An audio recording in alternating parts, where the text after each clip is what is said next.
আসসালামু আলাইকুম ভিউয়ার্স, আপনারা দোয়া ও ভালোবাসা।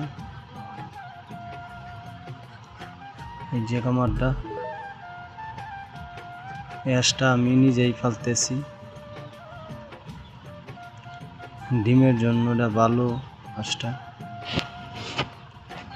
আপনারা এবার বাদামি কালার হাঁসটা পালতে পারেন। হাঁসটা মোটামুটি ভালোই ডিম দিতেছে। এই যে আমি বিল্ডিংটার কাছে রাখতেছি, মা আছে এই বিলতে একাই আই সেমার মধ্যে বসে থাকে। আপনারা ওইভাবে পালতে পারেন। এই যে পাশে যারা আর বিল আছে